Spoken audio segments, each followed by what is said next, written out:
All right, coming at you all the way live from the lower bottoms of West Oakland.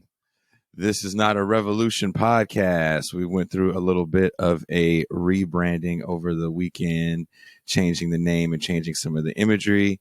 And our first guest for the new rebranded show is none other than Professor of Logic, Ben Burgis. Hey, nice to talk to you. Author of a book that I have right here in front of me, Give Them an Argument, Logic for the Left. And also you have is your new book out or it's coming out? No, it's coming out early next year. I actually just turned in the final copy edits for it.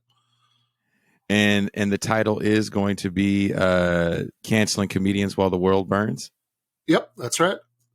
A critique of the contemporary left. Yep. Is there going to be a chapter about Dave Chappelle? Not a whole chapter, but I do talk about him in the first chapter. Oh, you started off? Do you start it off with Chappelle?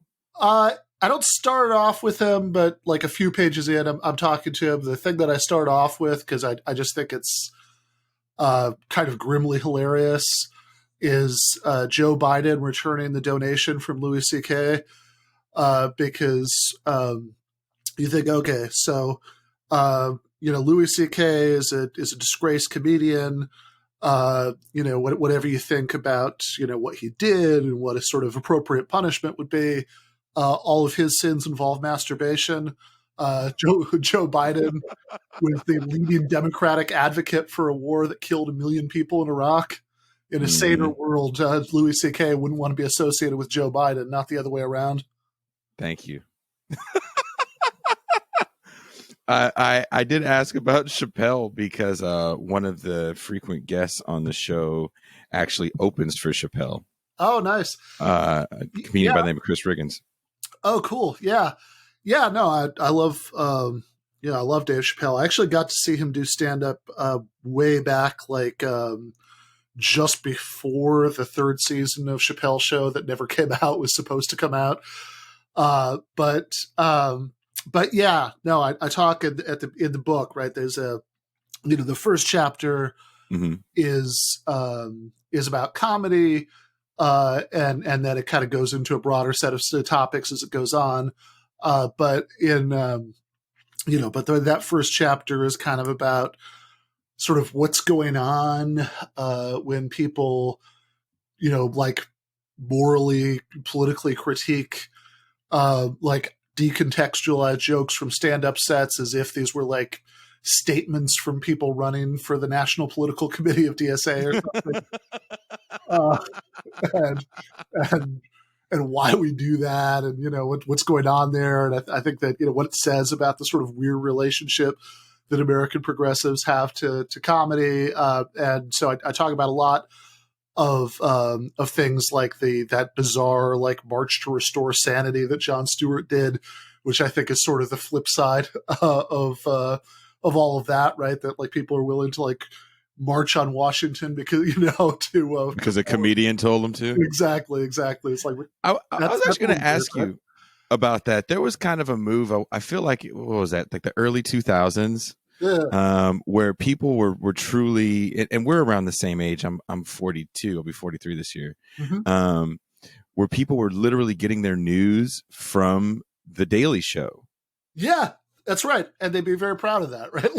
Yes. And it spawned the careers of so many other people who people still get their news. There are people that I know that get their news from Trevor Noah. Yeah, which is, I find it mildly problematic. Yeah. God, at least if you're getting your news from Jon Stewart, who's funny. Or what's the Stephen Colbert? Yeah. That was the thing. I knew lots of people who'd watch that solid hour of TV from 11 to midnight for the Daily Show and Colbert. And that was their news intake. And that was how the conversations also went, if you think about it. And then that was also, and this is my opinion, when what's Bill Maher's show? What was the one on HBO? Real Time. Real Time. That's also when Real Time was when people thought Bill Maher was still like a leftist. Yeah, which is weird because a lot of the stuff that people have kind of disowned him for now, which I mean, he really does have all kinds of terrible views, and he's also not very funny, right? Like, let's be clear on that too, right? I mean, I think he had his moments in the early 2000s when David Feldman was still writing for him, but anytime you see him do stand up, or even that little opening monologue at the beginning of the show, like he has no sense of timing. It's bizarre. Mm-hmm. He was never that funny to me. Yeah, no, like I said, I think he occasionally had a good line, but I mean, you can tell he's not a naturally, gifted comic performer, to put it mildly. Like he'll literally do this thing on real time where he'll like yell at the audience for not laughing, basically. It's like, oh, come on. Because he'll always interpret it as the audience being too PC to laugh at his edgy joke. It's like, I don't think that's what's going on there, buddy. But but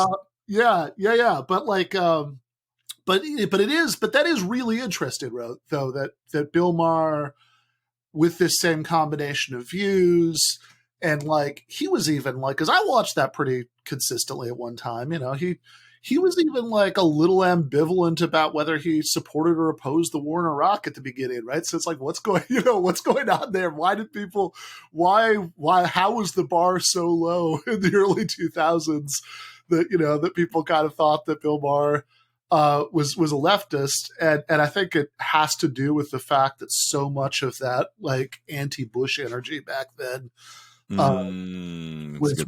was about this sort of version of like sensible centrist respectability politics. Anything that sounded like the grown-ups telling off Bush was sort of accepted by liberals, even if what they were telling him off for was like that he hadn't sent enough troops to Iraq to really get the job done. But yeah, and then conversely, right? Then like something like Chappelle, when you get the especially, I think still his last one, Sticks and Stones, that like a lot of the reaction to that. I mean, I guess it partially it tells you something about how different the cultural moment is. Was like bizarrely literal in like the way that you would expect from somebody who worked for like a Romanian censorship office in the 70s. Like he has a joke on there where he says, "I'm a victim blamer. What I heard about Michael Jackson, my first reaction was, what were those kids wearing?" And like there were literally people, and not just like idiots on Twitter, but there were like comedy reviewers and Salon, publications like that, who are like, "Oh my God, Dave Chappelle, said, I guess he was trying to be edgy. He told a very offensive joke about Michael Jackson's victims." Like, really? Like, where were you guys watching? You know what's funny about that? And I don't know, did you have cable as a young kid, as like a young junior high teenager? Nah. Oh, so you never watched like the HBO Comedy Hour, and then when they had Def Comedy Jam, you never watched any of those? No. I the first HBO I watched was much later on, and that was like going to a friend's house who had HBO. You were one of those kids that came to my house. If you get a wild burr in your britches, and I think I want to say it's Prime has all of the Def Comedy Jams, and I grew up in I'm from Oakland, California. I grew up in a city called Richmond, California. Kind of the epitome of the inner city. It was definitely the comedy that we appreciated because we couldn't watch it normally. And all they did, I want to say for like the first couple years, was tell really fucked up Michael Jackson jokes. Like way more fucked up than the Chappelle one. Yeah. And I'm talking about guys that are mega celebrities now, from Martin Lawrence to Eddie Griffin on down. Yeah. That was just kind of the thing of the day to do, was to tell a Michael Jackson is a pedophile, right? Joke in the black community. So the fact that Chappelle told a pretty Yeah, whatever one. I mean, that's a self-effacing joke, right? I mean, like that's the Yeah, that joke is not at the expense of Michael Jackson's victims. Not at all. Not at all. So that's that. I find that interesting that people were that mad about the Michael Jackson joke, which for us was like, oh yeah, I guess so. Yeah. Yeah, I mean, I think like the main thing people were mad about in the special was the transracialism joke. Yeah. But like even there, I feel like it's like there's a difference between the way you'd explore a topic in a stand-up set and the way you'd explore it in an essay, right? Like it's not. Yes. He's not arguing for a conclusion. He's he's exploring like some ambiguities around like a hot button issue, for like comedy. That just seems like a lot of the reaction to that just really didn't seem to get that distinction. And I wanted to get into this with you real quick, and I know we don't have a lot of time. And you just wrote a very long Twitter thread on this that I was checking out actually before I got a hold of you, mm-hmm. which was this whole debate about cancel culture, which is kind of blowing up. I had Robbie Martin was here actually in studio with me the other day, and we kind of sort of talked on it a little bit more so off air.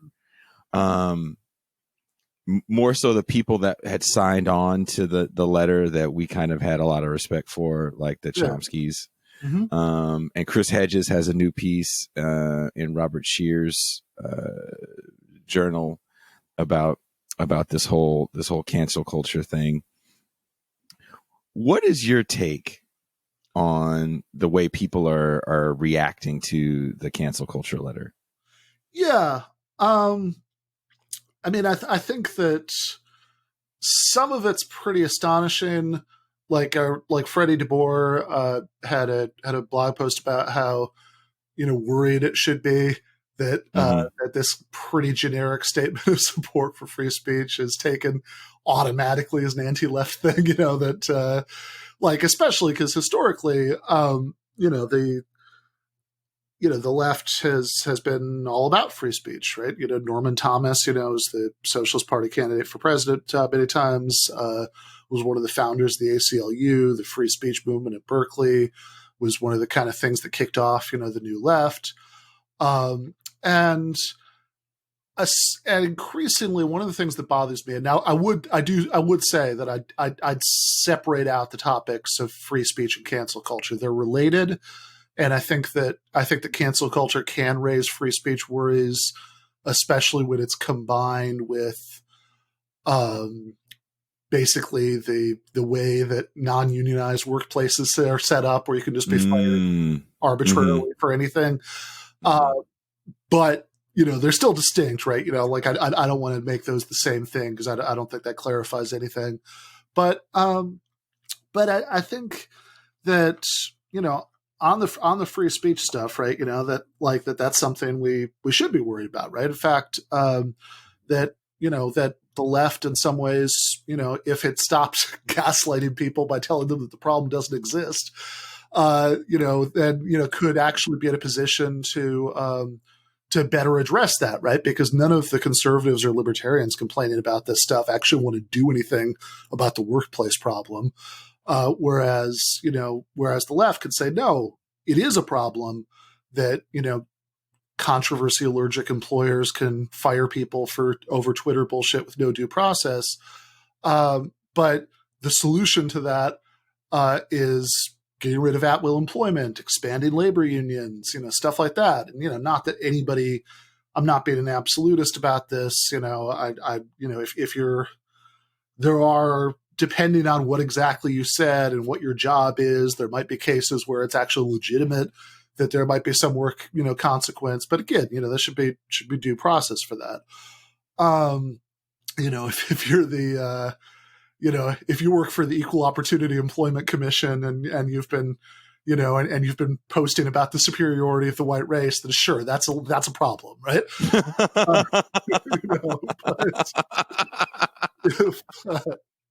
If on the other hand, right, you work at just a normal job, and what you posted is ambiguous at worst, as it is, and in many of these cases, that it would be nice to have some protections there. But on the larger issue of cancel culture, I think that there's this weird tendency that a lot of leftists have now to just say, "Oh, that doesn't exist." It's a right wing myth, which is funny too, because like they'll specifically do this thing where they'll play dumb about the concept. Like, well, what do you mean canceled? Because here I see you talking about ContraPoints, and she still has a successful YouTube channel, and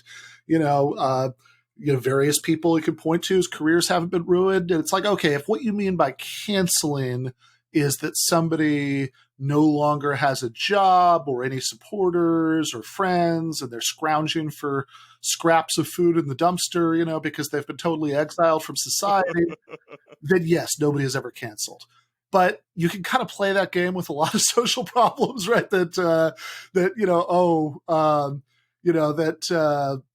Mistreatment of workers doesn't exist anymore because we're people aren't literally locked inside sweatshops, like they yeah. Like why are you whining about being homeless? You got an RV. Yeah, exactly, right.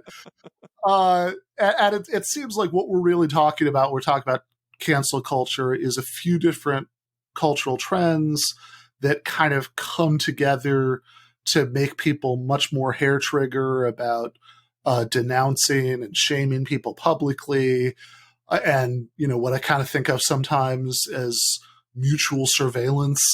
Like, for example, there's a former writer who used to work at The Intercept, who just recently spent like 3 days, going off in these very popular, very widely followed Twitter rants about how Glenn Greenwald's relationship with his husband is exploitative because of the age gap. Jesus Christ. Is that the Lee Fang guy? It's not Lee Fang. I think Lee Fang still works at The Intercept, but it was one of the other writers. I don't remember. Oh God. Anyway, I don't remember I don't remember her name, but but like it's this, it's that kind of thing, and I think part of it is just about social media, because this isn't a coincidence, right? It's like these platforms are owned by for-profit corporations, and they're designed to be as addictive as at all possible. That's the point. And one of the ways is that they've got these feedback loops where if you post certain kinds of things, you get this instant validation of likes and retweets that provides an incentive for certain kinds of like denunciations. You can get those rage likes, and that is a big part of the problem. And that's certainly not confined to the left. There are lots of cases like, I don't know if you remember Lindsay Stone.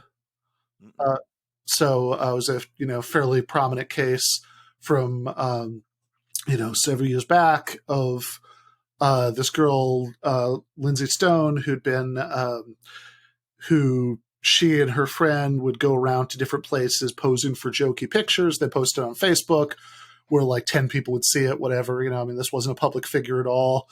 And they did one where she was, at Arlington National Cemetery, and she was in front of the silence and respect sign. And obviously she wasn't actually saying anything, but she was like, for the joke, for the picture, she was posing like she was yelling. And then this woman's life was ruined, because there was like years of, wow. Like there were, there were years where you Googled Lindsay Stone, right?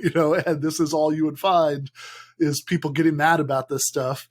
So she's talking about how she, it was a problem like getting jobs because, playing an interview for a job, they're going to Google you. That's what they're going to find. And, it was, like she felt like she couldn't go out on dates because something was set up. The guy would Google it. That's what he'd find. Right. Wow. So that's like a really extreme case. And again, that's on the right, that's like conservative veterans. But I also think that there's a version of it that we've got on the left that's maybe a particular problem for us, because it intersects with another problem that we have, which is that I think for a very long time, leftism, like really anything to the left of liberalism, was so marginal, especially in the United States, that we kind of got used to thinking about politics just as this like performance of individual moral commitment, because that was all it was, right? There wasn't, like you couldn't have in 2004, right? You couldn't have had a Bernie Sanders run for president and win a bunch of states, much less anything more radical than that. So all you could, you could count basically your choices in practice, where you could be a liberal or you could like sit on the sidelines rereading Noam Chomsky. So in that atmosphere, right, anybody, who like us, right, kind of went for the second option, it got really easy to think of politics not as a serious attempt to change the world, because that really wasn't very much in the cards back then, but as like purely just taking a stand, like I'm registering my opposition to all the horrible shit going on. And the problem is that when you kind of take that first problem, right, cancel culture in that broader sense, just because of the way that social media is, especially as, in this incredibly atomized neoliberal hellscape where this is one of the few ways that a lot of people feel a sense of connection with other people. When you combine that with this sort of way that even though there are obviously a lot more openings for the left now than there were back then, we still have all these bad habits left over from that. And if you're kind of used to thinking of politics purely as taking a moral stand, and then we've got this new social media hellscape, it's not hard to see how the combination of that can get really bad really quickly. And that's particularly a problem. Not so much, like I think oftentimes the debate about this stuff on the left gets, is framed as this thing of like, is this person who was yelled at a lot on Twitter, are they a martyr, or should we not care about them because they're fine? And look, I think that a lot of that is a pretty toxic way to treat people, but also in some sense, sure, most of the time people are fine. I think the larger reason to be concerned about this is because if we're acting this way, most people who don't think and talk and tweet about politics all day get one look at this stuff and they very understandably want to have nothing to do with us. I was watching, I rewatched actually your video that you did for Zero Books about Adolph Reed getting his speech canceled. Yeah. By the DSA. Yep. And that really hit hard for me, because I feel like there is, and maybe I'm wrong for feeling this way, you tell me, I feel like there's a resurgence of people like Adolph Reed, and I don't know if it has a lot to do with his son starting to kind of blow up in the intellectual world, but people didn't really talk about him too much during the Obama era, the way that he's getting, he's on Rolling Stone's show now. Yeah, that's true. That's true. Imagine hearing Adolph Reed in the early 2000s when he was first writing these books and saying these things about the Obama administration. Yeah, well, actually, even if you read class notes, he actually, I think he might get the ribbon for being the first leftist writer who even wrote about Obama. Mm-hmm. Because he's got this line in there. He doesn't say his name, but it's obvious who he's talking about how there's this guy who's running for like the state house or something at that point, right? Yeah. Who combines this kind of vapid neoliberal politics with a certain kind of community organizer, way of presenting things and whatever. So it's like, yeah, he saw Obama, and and kind of recognized the Obama phenomenon, probably earlier than maybe literally anybody else did. I want to say it was like 13 years before. Yeah, something And like and guys like him, and let's be honest, Cornell West for a long time. Yeah. People canceled Cornell West in the black community. I can tell you for sure, when Cornell West came out and said not positive things about Barack Obama, that poor man got quote unquote canceled by Yeah, a lot of yeah, people. yeah, right. Well, because I mean, obviously, people were like excited, so like, I mean, it's the first black president. It's huge. So yeah, I think there was probably a while there when, Cornel West saying honest and blunt things about Obama's politics probably, went over about as well as, I don't know, Chomsky talking about Palestine went over in the Jewish community in the 1980s. It still goes over bad. Yeah. Still. Which is crazy when you think about it.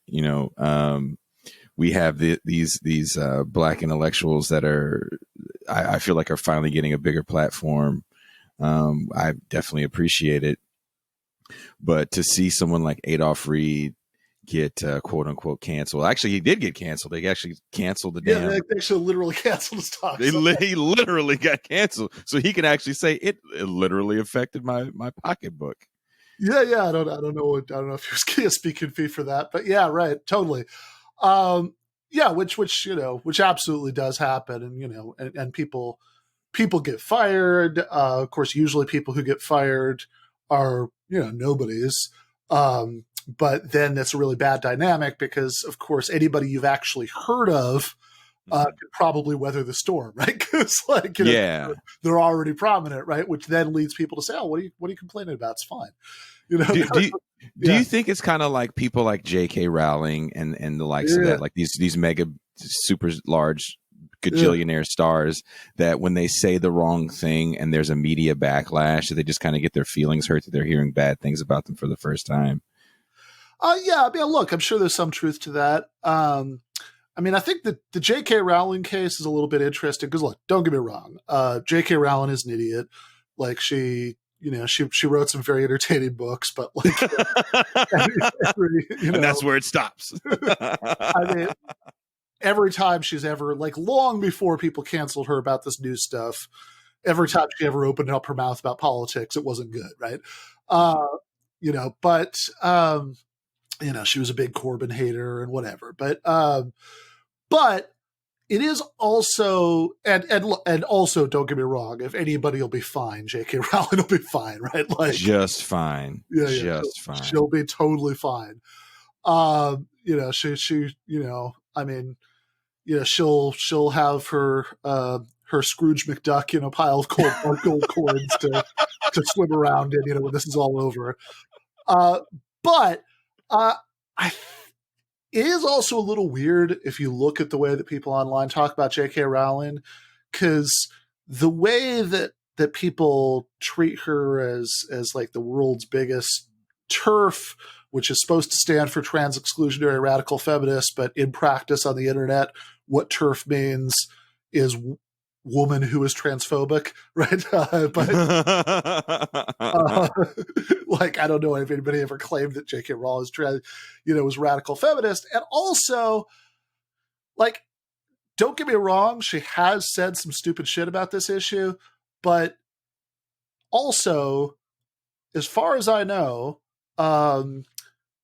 J.K. Rowling has never misgendered anybody. She's never insisted on calling somebody who, wants to be called with one pronoun a different pronoun. Mm-hmm. As far as I know, she's never advocated any laws about who can use what bathrooms.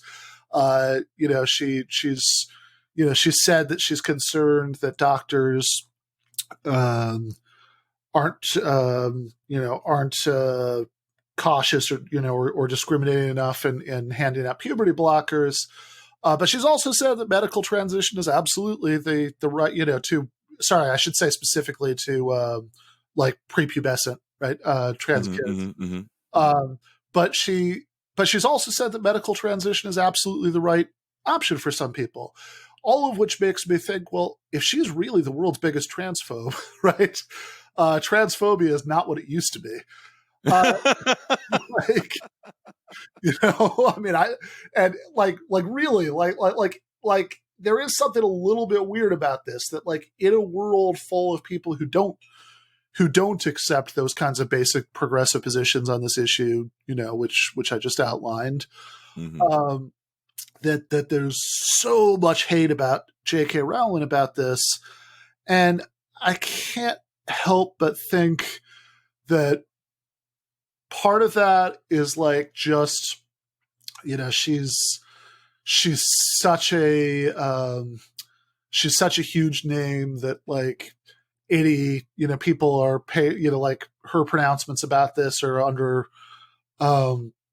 paid attention to in a different way, right, than anybody else's would, maybe even some politicians would, and part of it has to do with those feedback loops built into social media that kind of once the crowd kind of like smells blood, then that it's self-sustaining. Yeah. But it's also like there's also something that kind of takes us back. And I know you wanted to. We can talk for a little bit longer. By the way, I know because we've both been enjoying this. I know we've both been getting into all this other stuff, and you wanted to ask. Thank you. Ask about Give Them an Argument, but just real quick, like I was going to say that part of it also gets us back to Jon Stewart and the March to Restore Sanity, right? Like, because why does anybody care what the woman who wrote the book about the boy wizard thinks about this topic?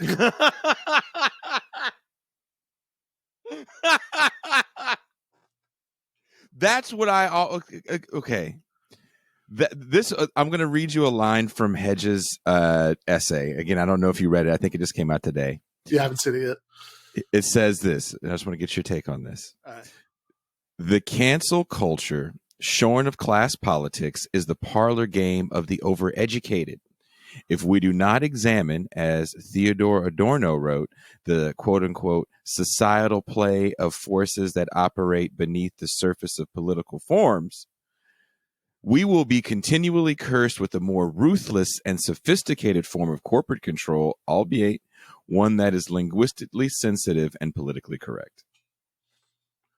Yeah. That, like I said, I haven't read the essay, but that sounds right. And I think that in particular, that phrase, right, that corporate control thing is a really important aspect of this, that gets like really short shrift in a lot of discussions about this, because people who are in the, oh, what are you talking about? None of this is a problem, can love the word accountability, right? Like that's their favorite word for discussing this, right? That oh, this isn't cancellation, this isn't this isn't that, it's accountability, and like really to an extent that's like a little bit creepy. Like it remind, not that these things are remotely equivalent, obviously. But like just rhetorically, like it's like, God, suddenly we used to guys start talking about accountability. You sound like Republicans defending mass incarceration. So like suburban parents. Yeah, exactly. Right. And it's like, well, you do realize that this accountability you keep talking about, that the people holding the problematic accountable in this scenario are the corporate overlords, who control, Google and Twitter and YouTube and, and all these other things. And it seems really short-sighted to think that, that like, as we sort of cheer them on for deplatforming people that we don't like, it's like, well, you do realize that these guys aren't your friends, right? Like they're not going to, the second they see, they see the left as a serious threat. I mean, not that we haven't seen this already to a certain extent, like there are plenty of cases of, left-wing videos that have been taken down for ridiculous reasons by YouTube and things like that. But we could very easily see this to a much greater extent, right? I mean, like the McCarthy era, some of that was that, congressional, committee hearings and Senate committee hearings, of course, that was what McCarthy himself chaired. And there was a carceral aspect because people who refused to testify, could be jailed for contempt of Congress. But most of what McCarthyism was private employers maintaining private blacklists. Like that's what the heart of it was, right? Like if you watch Trumbo, right, you know, like that wasn't I remember that. yeah, like that wasn't primarily about the state doing anything. That was primarily about the Hollywood studios taking away communist writers' livelihoods. Destroyed Paul Robeson. Oh yeah. Yeah, you know, absolutely. Right. I mean, to kind of an extent that's ludicrous to look back on it now. Like the extent to which, you know, he was destroyed by that is kind of amazing. It's also amazing, by the way. I taught for years as an adjunct at Rutgers, and now they love him, right? Like they're so proud of the fact that Paul Robeson is a Rutgers alum, and there's there's like Paul Robeson stuff at the university bookstore. You know, it's like, man, I am guessing that you guys were not talking about him this way when he was alive and a victim of McCarthyite repression. Where did he go to live? Was it France or was it a Scandinavian country? I think France, but I don't know.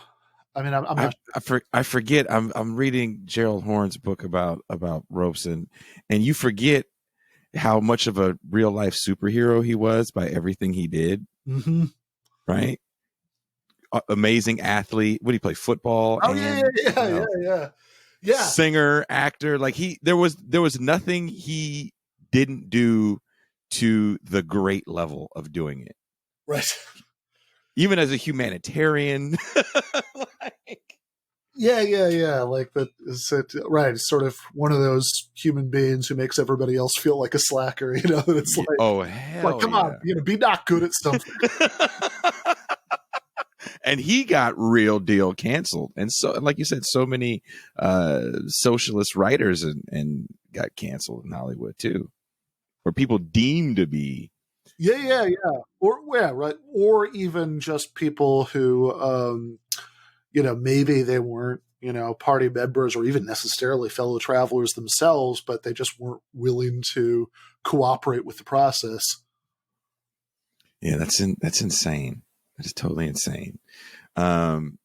Real quick. Yeah. I know you're busy. Another thing. Yeah. I watched, this was a while back. Was this even last year? Time is moving all weird right now in the age of COVID lockdown. I know the days and Franklin months blur together. It's ridiculous. You were on some guy's show, man, that I have never heard of. Okay. Called You're Doing It Now again. Named Jessie Lee Peterson. Oh my God, yes. Yeah, that was like God, when was that? That was like a year and a half ago or something. But was it that long ago?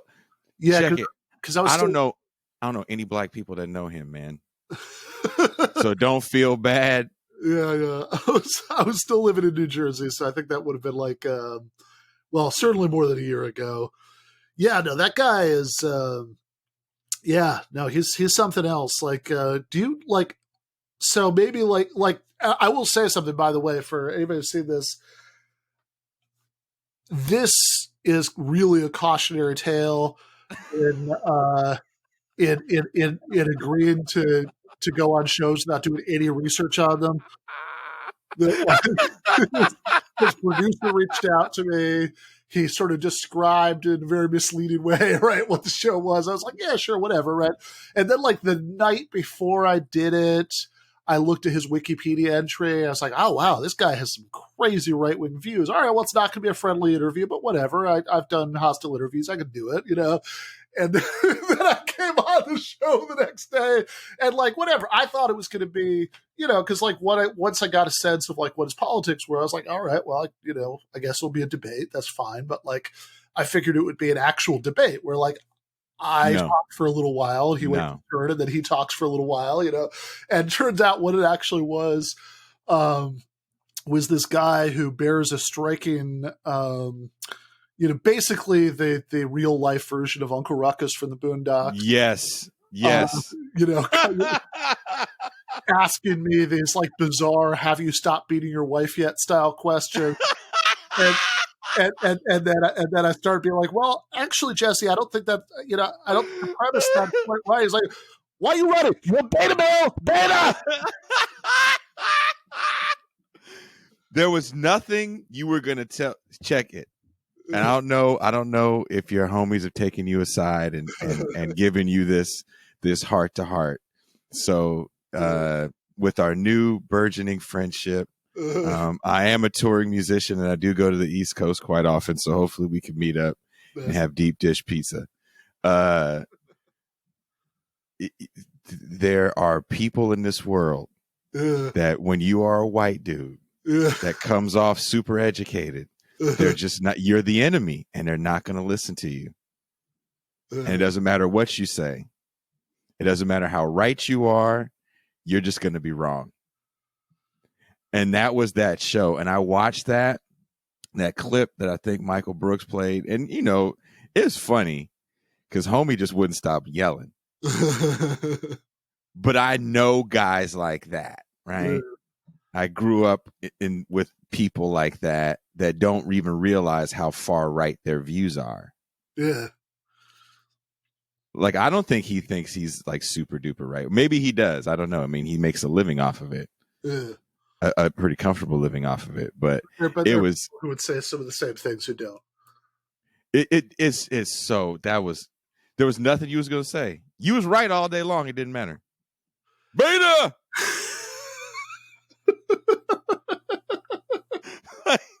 I was like, God damn. Like, that's some borderline. Like, that shit, real talk, would have been some borderline if it was face, like, hey, man, I ain't going to be too many more than beta males. You got one more beta male, and then this shit's finna get hella real. And you just might get the fire slapped out of your ass for calling me a goddamn beta male. So I watched that shit and I was like, man, if I ever meet the homie Ben Burgis, I'm gonna tell him this. If you ever do that again, just have me. I don't have to say anything. I'll just write your responses to you, or I'll have like an earpiece. We'll do like the new age Cyrano shit. And I'll be like, tell him he ain't shit and he's from an ain't shit family.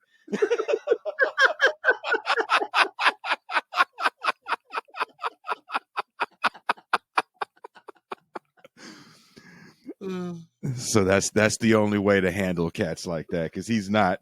And I was like, I'm yelling. You know what made me even more mad? What's that? I'm yelling at the TV for you to say something else, like it's gonna happen.